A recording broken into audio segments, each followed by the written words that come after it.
صباح الورد والفل على احلى بنات في الدنيا. ازيكم يا بنات؟ عاملين ايه النهارده؟ بقى هنبدا يعني فعلا يوم مضغوط جدا. هو بدا كده من الساعه 5 الفجر. يوم كان كله كده شقلبه. تمام، يعني انا كده عماله اتشقلب كده طول اليوم. فالحمد لله انجزت فيه حاجات كتيره جدا وخلصت مهمه كانت صعبه كبيره جدا على قلبي. وبدا اولا بخروجه وانتهى بحاجات حلوه جدا. تابعوا معايا الفيديو ان شاء الله تستفيدوا منه. بعد الخروجه كده جبت شويه خضار معايا كنت محتاجاهم في البيت. فجبت الخضار، فعلا الاسعار الخضار صعبه شويه، يعني غاليه شويتين 3. جبت بطاطا ال4 كيلو ب10. جبت كمان فول مدشوش عشان هعمل بصاره. وكمان جبت بصاره، كان شويه دول كانوا ب10 جنيه، يعني تقريبا نص كيلو. وكمان جبت نص فشار ب15. وجبت طماطم الكيلو ونص ب10، فجبت 3 كده للاستخدام، وجبت كيلو ونص هعملهم صلصة معاكم ان شاء الله في الفيديو.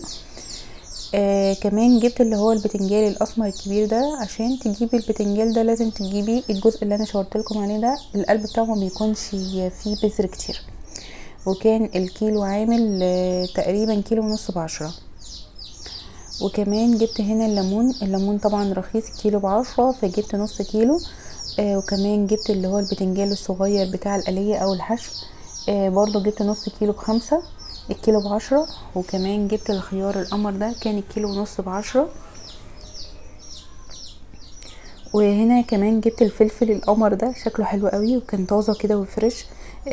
جبت كان برضو كيلو ب10، جبت نص كيلو. جبت كمان الجزر ده برضو لسه طعم الجزر الشتوي برضو محلوش قوي، يعني الجزر بتاع الشتا بيبقى احلى. وكمان جبت السبانخ دي، كنت انا كده ظبطتها كمان عشان لما بسيبها في الكيس لحد ما اخلص اللي ورايا بصراحه بتبوظ. فجبت كمان كيلو سبانخ كان ب10 جنيه. وجبت كمان بنجر، جبت بقدونس، جبت كزبره. جبت بصل طبعا اخضر. جبت رمان 3 كيلو، الكيلو ب5. جبت 3 كيلو ب15. وكمان جبت هنا جوافة، كان الكيلو ب10. بتنقاها صغيرة الناعمة دي بتبقى طعمها مسكر عسل. كمان جبت هنا سلك عشان هحتاجه كمان لتنظيف المطبخ، الحيطان وكده. هنا الكيلو ونص اللي انا قلت لكم عليه اللي انا جبته زياده. طبعا انا بجيب في كل اسبوع بطلع كده 10 جنيه اجيب منها حاجه للتخزين للفريزر. فجبت المره دي هنا طماطم كنت محتاجاها عشان اعمل بس صلصه كده، اخليها استبن عندي.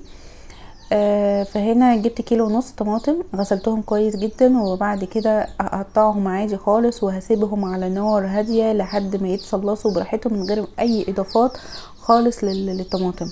بجد ما تحطوش بنجر وما تحطوش اي حاجه خالص، هي اللون بتاعها بكل حاجه هتبقى طبيعيه جدا. وكمان الطماطم بتاع اليومين دول مسكره قوي، في الصلصه هتبقى طعمها حلو قوي.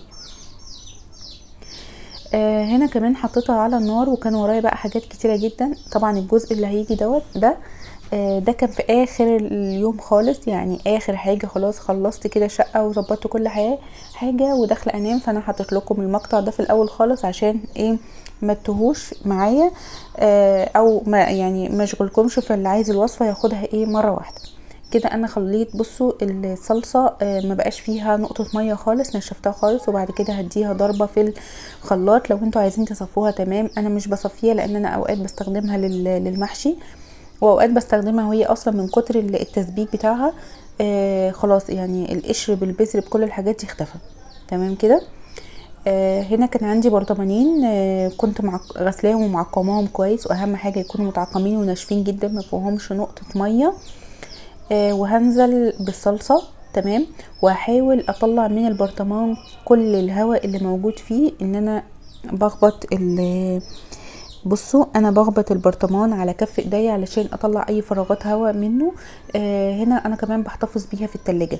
تمام كده. بحط على وشها زيت، اي زيت موجود عندك، بس يستحسن يعني ان هو يكون زيت طعمه حلو، ما يكونش زيت تومين او حاجه عشان ما يكرفش طعم الطماطم. تمام كده.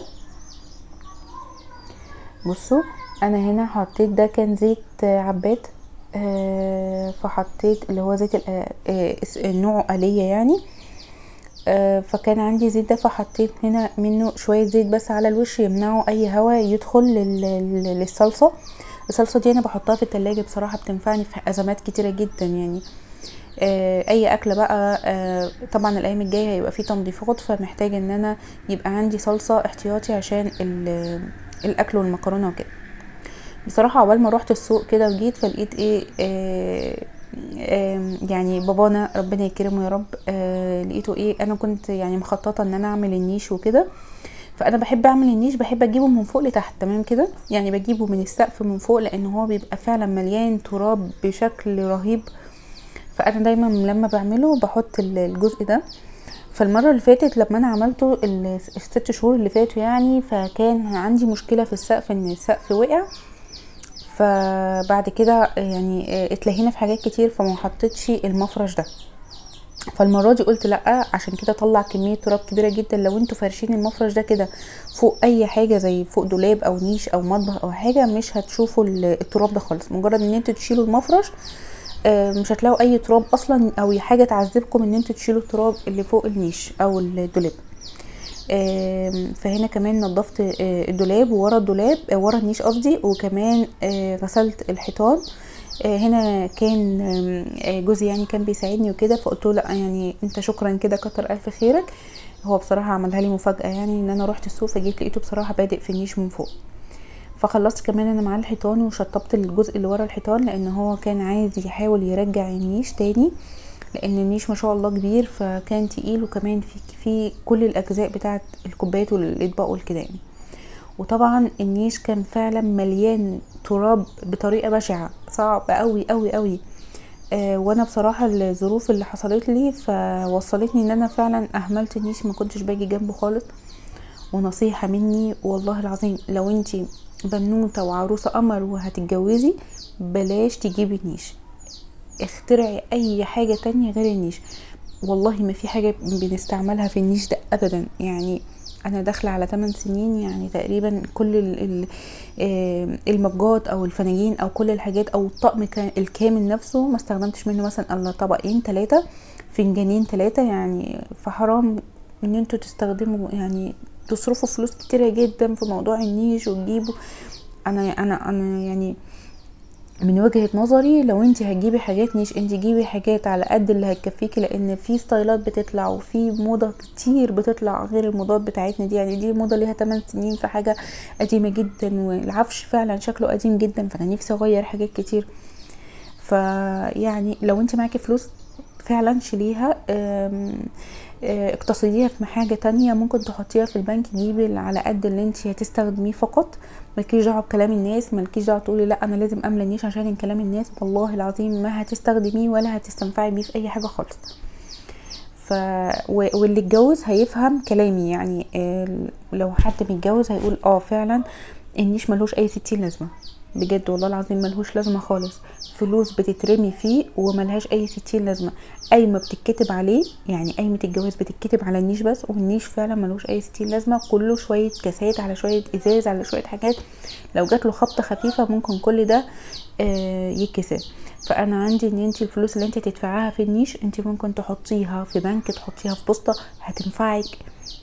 انت هتقولي انا عروسه وعايزه افرح، جيبي اجزاء صغيره، قطع صغيره، لان انا مش هقولك كل سنه، كل شهر بيطلع موضه جديده، في حاجات كتيره جدا بتطلع. تاني حاجه، بعد الجواز البنت فعلا بتقول يا ريتني ما كنت صرفت اي حاجه خالص، يا ريتني كنت خليت الفلوس اللي انا هستخدمها، او اللي انا جبت بيها حاجات النيش كنت خليتها معايا، كانت نفعتني. ودي كانت وجهة نظري من ناحية النيش، بجد انا نفسي اتخلص منه. فانا مش عارفة، هو كل مشكلته ان هو بيتعبني من ناحية التنظيف، انا بنضفه وانا مش بستخدمه تمام كده. هنا كمان يعني هو خد مني فعلا يعني تقريبا كده، خد مني 4 ساعات، برضو 4 ساعات زي الدولاب بتاع الهدوم بالظبط اللي انا نزلت لكم الفيديو بتاعه امبارح. فهو خد مني 4 ساعات. بصوا بجد بقى شكله تحفة، بس برضو ملهوش اي 60 لازمة. برضو هفضل مقتنعة ان النيش فعلا ملهوش اي لازمة. اعملوا مكتبة، اعملوا اي حاجة تانية، اعملوا ركن للصلاة، حوشوا فلوسكم، ما تحطوش فلوسكم في شوية ازاز، هتندموا بعد كده بجد والله العظيم. هنا كنت خلصت النيش بقى، خد مني طبعا وقت كويس جدا في اليوم ده. انا ما عملتش اكل بصراحه انا لانه خد وقت معايا، فجبنا طبعا علب كشري كده وقضينا اليوم. وطبعا هنا كان في يعني حنين كانت مستلمه جزء تاني من الكتب، يعني هي استلمت جزء في اول الدراسه، وكان اللي شفته يعني فعلا لحد دلوقتي ما كانتش لسه استلمت الكتب وكده، كان في كتب لسه ما استلمتش. فقالت لي يا ماما انا عايزه يعني اجلد الكتب الباقيه، فقلت لها حاضر. طب تعالي بقى، احنا ما صورناش الجزء الاولاني بتاع الكتب، فتعالوا نصور الجزء ده ويبقى ذكرى حلوه قوي، حنين ترجع ليه وتفتكر شوفي بابا وماما كانوا بيعملوا ايه. بصراحه بابانا ربنا يكرمه ويحفظه يا رب، فعلا بيساعدني في كل حاجه، ايده في ايدي في كل حاجه، بيتعاون معايا، ماشي بمبدأ او بسنة سيدنا محمد. فهنا كنا بنعمل الحاجة دي واحنا مبسوطين جدا وفرحانين. ربنا يسعد ايامكم يا رب. يا رب تكونوا استفدتوا من الفيديو وخدتوا منه ولو فكرة بسيطة او شوية طاقة إيجابية، شوية طاقة إيجابية أو شوية نشاط، أو استفدتوا ولو بجزء بسيط جدا. بتمنى الفيديو يعجبكم، بتمنى ان انتوا تدعموني. انا ما بحبش اطلب الحاجة دي، بس فعلا انا بتعب فعلا في الفيديوهات جدا.